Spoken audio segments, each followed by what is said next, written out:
Hey, what's up, everybody? Welcome to...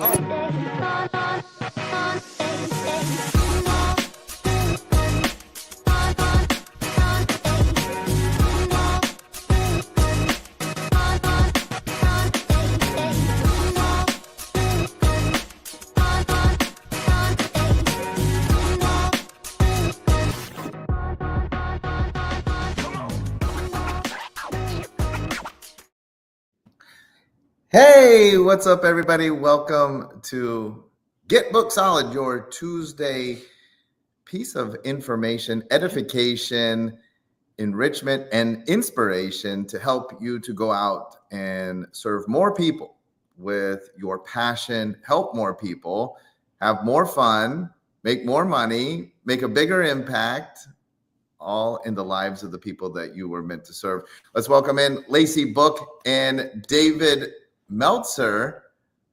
Look at that beautiful art behind David. You're looking so really artistic today. So beautiful. Where are you at? Man, you're only as good as your background. Yeah. Where are you at today? Where can people find you on the road? Yeah, we're in Nashville, just planning for the 528, which is a Frequency of Love camp that we'll be doing in May. Going to do a little holding court tomorrow here, and then off to New York as well tomorrow to get going for the Napoleon Hill meetup and a VIP dinner. And then I get to the highlight, maybe the best day of my life, get to be with Shawn and Lacey in New York with my wife and celebrate our dear friend, an extraordinary human being. If you don't know Mark Murphy, you're making a big mistake. I rarely meet individuals like Dr. Shawn Dill and Dr. Lacey Book, but man, Mark Murphy fits the frequency of 528. So thank you guys for introducing me to him, and let's celebrate his wedding together in New York. I know we've got another Dill Meltzer extravaganza coming up this week. So, which means everyone's texting back and forth, Shawn, what should I wear? And what should you wear? Are we going to, well, I want to know, are we going to get to see one of your legendary splits moves on the dance floor on Saturday? Only by request. If Mr. Murphy or Lisa requests the Meltzer split, which I will be doing into my 90s, I absolutely am game. I've been getting better at the pre-split. I don't know if you noticed on the videos, I've really upped my game. You know, since I wasn't going to be able to display the full break dance because they took it out of the Olympics, now I have to, you know, illustrate that. I can give away my moves. Wait, let's just put it that way. Did they actually take it out of the Olympics after that girl got smashed? Embarrassing. Yeah, I had my chance. The window was very, very short. Yeah, you could have beat her. Yeah, for sure. Please, you've seen me, girl. I would get it. I love it. Then from there, Las Vegas, Los Angeles, running around. Yeah, we're going to be in the Venetian at the new studios. Got confirmation yesterday. So we will be at the Venetian on the 24th. And then, of course, all of us together for 3 straight days, filming office hours. And I just got the agenda for Go Fund Yourself. So got the list of the Titans. So we're not leaving anybody out, making sure that we are all good in filming. And then I go to Seville, Spain, to see my dear daughter. And then we got the meetups and masters. It's unbelievable how much we can get done if that's what we want to get done. We are 20 days out from the Masters in Augusta, Georgia. So that's going to be fantastic. Everybody down in the Southeast, make sure that you hit up the VIP dinner on Wednesday practice round and VIP dinner. Also, for any of you that love to play golf, we have the amazing Scotland Golf Extravaganza. This is the last week to register. Just hit me up, Shawn at blackdiamondclub.com if you want to go to Scotland in June, along with Virgil Herring, and play 5 bucket list courses while learning from Virgil. He's going to help you with your game. He's helped me tremendously, so make sure that you check that out as well. Yay! I want to help people to be there. Yes, I want to help people to get book solid. Oh, I also forgot. We should also drop. I believe that we already saw. We're getting the plans together to have you out to Sherman College in May, where we will be awarding David Meltzer an honorary Doctor of Chiropractic degree. So super excited to have David out there as well. So if you're in the Spartanburg, Greenville, South Carolina area, come on out, be a part of that celebration. You can hit me up as well, Shawn at blackdiamondclub.com. I'll get you all of the details so that you can come and support David for all of his contributions to the world. That is exactly what I want to talk about today. I want to help anyone out there. I want to get David and Lacey's thoughts on how we can help the people who have a big passion for something big. So you mentioned the 528 summer camp. This started undoubtedly, even though I don't know all of the background to it, but it started with an idea of someone that was like, hey, we can help people. What we need to do is we need to put together something that will help people. And that's what this program is about, people that have a passion for serving others. But then what happens is, and I don't know if this is part of the 528 story, but for the majority of us, then that doubt creeps in and we say to ourselves, but who am I? Who am I to reach out to David and ask to be a part of what he's doing, or ask David for his help in leveraging a platform? Who am I to show up at the Masters amongst all of these great individuals who are doing big things? Who am I to go live on all of the social platforms and share a message? Who am I to do any of these? Who am I to create a course that will help people? There's so many other people that are doing it. And one of the things that I was reading this morning was a declaration that you are the mayor of your town. And it doesn't necessarily mean where you live. So it doesn't mean I'm the mayor of Naples, but I can decide today that I am the mayor of service providers. And I'm going to step into a position of leadership. It's not an elected position, but the world is starving for leadership in answer to everybody who's asking, who am I? So I'd love to get your guys' take as we begin to unpack, who are we to go out and lead and put something together that might revolutionize or change the way people think, act, receive a service? Who are we to do that? Yeah, There you go. Oh, no. I was just going to say, you definitely don't want to be the mayor of Naples from what I hear. Do you want to go first, Lacey? Look it up if you don't know. Oh, I stepped into that one. Yeah, look it up. Google's your friend on that one. Well, I kept listening to you and you were saying, like, who am I to fill in the blank, right? Almost as the languaging of who am I is negative and disempowering, right? I'm thinking, well, that sentence just isn't complete. Like for me, I'm always like, who am I looking to become? And how does getting in those rooms help me become that person? Who am I looking to be? Who am I trying to show up as? Who am I like? So I think that that is only disempowering if you don't finish the sentence. And I think it's important to decide, like, who am I, fill in the blank, that is empowering, because then that will motivate you and move you to go in those rooms, to do those things, to serve at a higher level, to share your message, et cetera, et cetera. It's so aligned with what I was thinking, because I was thinking of just reorganizing the question. Instead of who am I, I am who that can do blank. I am who this, I am who. And so in the context of I am, which is directly relative to the chiropractic acknowledgement that I'm receiving, because one of the things that has attracted me to the doctorate program at Sherman College and has created so many of these great leaders that understand the reconciliation of the physicality with the infinite source is this exact idea of I am who that is part of all, or whatever you believe. So I think to take it down to the Dave Meltzer pragmatic level, one of the things that helps when, Shawn, you were referring to who am I to do $1 billion company, or to work with these certain people, or to go to these places, things and events, in understanding we limit our own meaning. We have to believe I am, but we have to measure it. And I think people just use the wrong measurement. They automatically measure their success by $1 billion, or by the Masters, or by doing something with Dr. Lacey book, or a TV show, whatever it may be, instead of measuring with inches. See, success is truly in the context of I am who will be successful in whatever way I want to be successful, if you can measure your success in inches, not in billions or miles or marathons, but just simply in inches, it actually helps to facilitate the I am who that can achieve or become whatever I want to believe or conceive. Mm-hmm.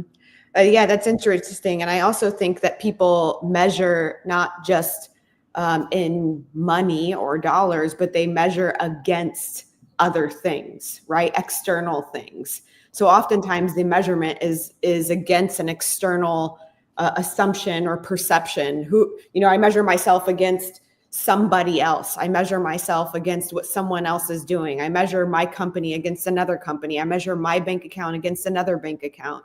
And as we have talked about so many times on this show, the true measurement should be within, right? The measurement against who you were and who you're becoming, the measurement against your integrity, your authenticity, and what you are doing to put value into the world. And so oftentimes that measuring stick is external and should be internal.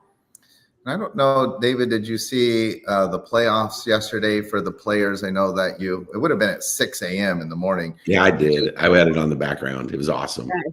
Yeah, so JJ hits that ball into the water on 17. And what was interesting in the interview afterwards, they asked Rory, who wins the playoff, like, do you still get nervous and do you still have negative self-talk? And he was like, yeah, I still get nervous and I do have negative self-talk. And Rory said, as I walked up to the 17th tee, I started to say to myself, like, what if you hit it in the water? He said, I said that. He said he could see himself. He said I could see myself hitting that ball it in the water. And he said, so what I do, though, is I find stronger positive thoughts. And the positive thoughts have to be stronger than the negative thoughts. And he said, for Rory, he was like, listen, we all have negative thoughts. I thought I could see myself hitting it in the water on 17, but I had to replace that thought with a stronger positive thought. Couple that with, I read a post from our mutual friend, Dr. James Taylor in Dallas, who was recounting, he was with his family and a man had passed out, fallen down on his face, was bleeding, and he sprung into action. People were like, help, and he ran over there and started helping. And I started to think about this, like, one, great, what a noble act. Thankfully, James was there and was willing to step in. But I think most of us, in the face of a situation where someone was in danger, where someone was hurt, we would step in as human beings, especially people that watch this show, because we provide a service. We're empathetic and we're compassionate. But why is it not the same when I see, so let's say, like you used chiropractic, I see a sick and suffering world who needs my service, but I'm not really willing to step in because I begin to question who I am. We wouldn't do that. Like if somebody was having a seizure on the ground, we don't say, whoa. I'm not a trained medical provider, so I'm just going to stand here with my arms crossed and watch. We're like, I'm just going to jump in and try. I'm going to help. I'm going to do something. The same thing for business. When, and I love this, you and I have, this is not you. I've been present when you and I have done a meetup for one person. Granted, it was in Europe, but it would be easy to say, well, man, I don't know. Like, why are we doing this? What in the world is going on? But then that one person is serviced. And if one person got in a train and came over because they had an issue, who are we? So I think also to a reframe, who are we to not intervene? Who are we to cross our arms and be quiet and not share our gifts? Who are we to not go live? I think that's also important that if we've been blessed with gifts to serve humanity, we have a moral responsibility to share that gift, just like we have a moral responsibility to intervene when somebody needs our help.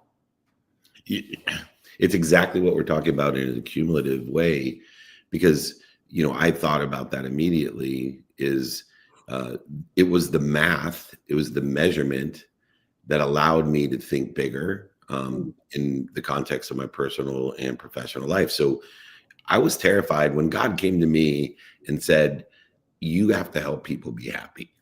And I still get choked up thinking about it because I thought I'm like, you know what? I'm just upset. My daughter's friend committed suicide.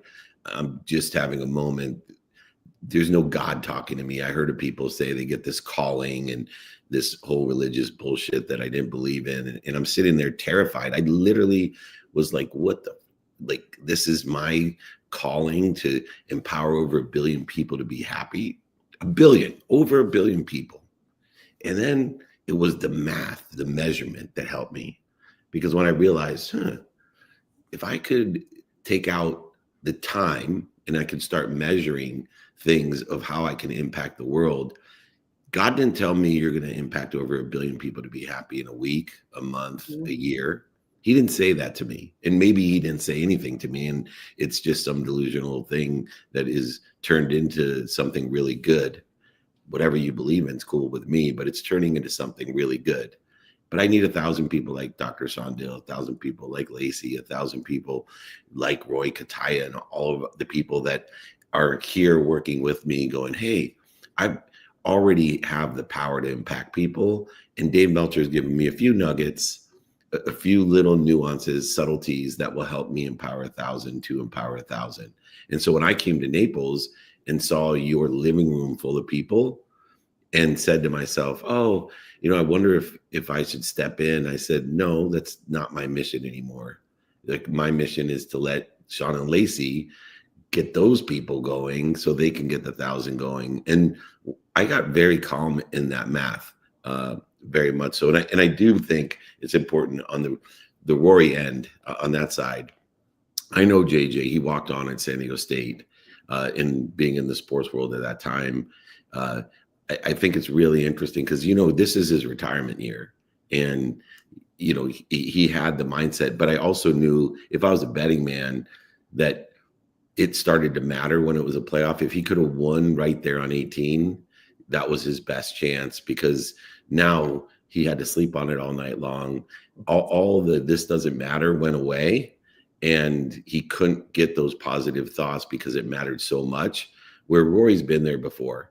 And it mattered way less to him than it did JJ now. And that is a big part of what we do. And so when things really matter, when they really matter, we have to make sure that we know that the only way that it really matters is if we execute in doing our best and not make it bigger than it appears to be. I also think that what's interesting about your story, because you said 1 billion people and you took out the component of time, which is great for you because I know you're a time person. But to be able to say, I don't have to do it tomorrow, I'm not expected to do it in a week, but you also took out the component of I'm doing it alone, right? And I think that that's so powerful in your story to recognize that you were able to figure out that it's not just me, because that's what makes things feel so big, right? And so unattainable or so beyond what we can conceptualize, is the idea that when we get these callings or we feel this desire or this pull or this tug to do these things, if we put it on ourselves solely, it becomes too big to comprehend, and the measuring stick becomes too big for us to feel good about it. You said, I'm going to empower 1,000 people to empower 1,000 people. And you could see how you could get to that number. And I think so many of us go through life feeling these things, but feeling like it's our responsibility and ours alone. And that's what makes it hard. Yeah, absolutely. And that's the whole measurement. I think, to bring it all back into Get Book Solid is, I think we do the same thing in our businesses. Mm-hmm. We see, I just saw Kim Perrell just had her next exit, $2 billion with Poppy today for Pepsi. And I have been mentoring Kim. I've known her since her first exit, and, she's like our family, and we just got to see her. But she sees that side of $1 billion exit. She knows how to get there by showing up with one person and getting the right partner, and then bringing in the next people to do the financing and structure that, and then the next strategic person to get distribution, and then using her AI marketing tool. It just goes on. But these are just these inches that she keeps stepping every single day with such positivity and energy and belief that is aligned with what she says, does, feels, and acts upon. And I think so many of us, we think and we look at it, and it was my initial reaction, to be really fair. Like, how the F did she get another $2 billion exit? Yeah. Like, how did she do? And then I realized I know exactly how she did it. I've been coaching her. I know how she did it. She just did one thing at a time. And now it becomes like golf, like Rory McIlroy. He's done it so many times. It looks like, how the heck could you ever play golf like Tiger Woods or Rory McIlroy? Well, Yeah. when you're at the range and you realize, I know exactly how I'm going to start by practicing putting, and every day, in 20 years, whether you're 10 years old, 20 years old, there's no reason, if you do what Rory and Tiger did for 20 years with the same help that they got, there's no reason that you wouldn't be an extraordinary golfer. You may not be as good as Tiger and Rory, but there's no doubt in my mind that you would be scratch or below if you did what they did for 20 years, whether you're 50, 40, 30, 20, or 10. You start getting into 60, you may get a little bit too old to do it. But I think if you're 50, 40, 30, you can start golf and in 20 years be one of the best golfers at your country club at the very least. Let's go back to JJ, because I love this analogy, but I also don't want to lose people in the analogy. But JJ, you said that was his moment. The pressure was high. And it mattered a lot to JJ. It mattered a lot to Rory, but it didn't matter as much. Could be argued though too, like Rory's, not always come through in those big moments. I've heard people saying if Rory doesn't close this out, he's never going to win another major, which is an interesting thought. Like just that, right? It's an interesting thought. Like if you fail in your biggest moment. So now you have JJ, who at a moment that it mattered, he failed. Let's look at then us, because people that then get empowered come to a Meltzer mastermind, come to one of our events and leave there on a super high. Yes, I can do this. And then they go out and they attempt their first sale. They launch their course, they put on their workshop, and it doesn't go as planned. One person shows up, one sale. It's easy then at that point to then give up on the mission, right? So you're like, I'm going to empower 1 billion people to be happy. You start on your process, you launch your podcast, or you do your first effort, whatever it is, and it doesn't go how you wanted. JJ's got to come back this week and play in another tournament. You have to come back and do another podcast or a course. You have to show back up. Kim, I don't know Kim as well as you do, but it's easy to look at Kim and be like, oh yeah, another $1 billion exit, without understanding the times when it mattered, when she also did not get the result that she wanted. How do we make sure that when we don't get the result that we wanted, that who am I, or I am who, does not become I am the one who buckles under pressure. I am the one who it's just not meant to go my way. I've heard that so many times. And it's hard when we catch a losing streak where we start to say things like, look at everything I touch is not going my way. How can we reverse that mindset trend? Because at that point, the negative thoughts are so powerful that it would be very easy for JJ to become today, I am who, can't win, can't come through, can't get it done when it matters most. That is such a huge question for people. And I'll give you an example. An unfortunate incident with one of my partners with a new studio that I opened. And I was explaining it to my friends here in Nashville. And they said, what do you think you're doing to attract all these negative people? And I said, they're always here. The negativity is always here. I was blessed to be friends with Phil Mickelson when he was younger. His sister was my girlfriend, my prom date at Patrick Henry High School. And, he had that hanging over his head when he was a young golfer, because he never won a major. Well, part of the reason he wasn't winning was because Tiger Woods was there. Well, yeah. Right. And it's the same reason that people, can you hear me? Yes. Okay, good. It's the same reason. Now we cannot. Now he's gone. All right, we got to get him back. He's going to say why Phil didn't win. What did you have? What do we do when we can't seem to get it going. It was the thing that Rory said in that clip. I mean, he said that there's always those negative thoughts, right? And that's what I think Dave was saying, and where he was going is there's always going to be those negative thought processes that you have in your mind. There's always going to be that voice inside of you that says you can't, or here's why it's not going to happen, or who are you to fill in the blank. But Rory said, it's like practice. He said, I'm always working on replacing those negative thoughts with positive thoughts. And you just have to get better at it, right? And I think that the ability to override your negative subconscious conversation with a positive one, it's like a muscle. It needs to be worked on all the time. It can't be done with just a couple of affirmations in the morning. It's something that needs to be, paid attention to, worked on, massaged, and happen frequently enough to be able to override that in a moment. I tell my clients all the time, like, you're always going to have limiting beliefs pop up. The question is how can you get away from them as fast as possible? How can you squash them as fast as possible? So that means that Rory was just better in that moment at overriding and overcoming I'm going to hit it in the water than JJ. Right. And so the question is how quickly can you get out of that headspace? Because it's going to be there forever. They're always going to show up. But the quicker that you can get away from it, the better you will be. And I think for service providers out there who are listening, I think that you should go back to the beginning.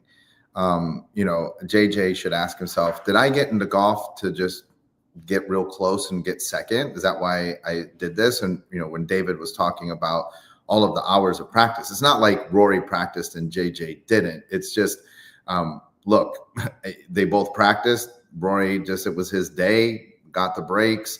JJ practices just as much. And it also might be like, look, maybe JJ doesn't have the same natural talent. Right. So it's a utilization of that. But having said that, for everybody who is in a service, you should ask yourself, why did I get into this? Mm-hmm. Right? If I got into this to help people, if I got into this to make an impact in the world, well, then yes, even on days where it doesn't go my way, I can remember why I'm doing this. I can get back up and get back on that horse and start making that impact again. Love it. Let's see what David says.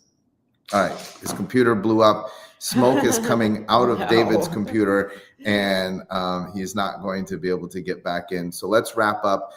Let's let everyone know to message David at dmeltzer.com if you want information on hooking up with him in New York. We'll be coming in on Friday. We'll be there the weekend. Then we'll be out in Las Vegas at the Venetian Resort and Casino on Monday. We'll be filming podcast content. If you're around, message me, Shawn at blackdiamondclub.com. We have amazing guests lined up who are going to be coming through. You don't want to miss that. And then we'll be filming with David office hours on Tuesday and Wednesday. Thursday, we will be in Los Angeles. So message us if you'd like to connect in Los Angeles. Then we are off. Lacey and I will separate from David briefly. We'll go to Austin, speaking at the Chiropractic Society of Texas. If you are in Austin, we would love to connect. Message us, Shawn at blackdiamondclub.com. Make sure that you connect with us. Check out our new website, www.adaptapreneur.com. Lots of great resources going on there. We'll be back next week, next Tuesday, with a brand new edition of Get Booked Solid. Hey, what's up, everybody? Welcome to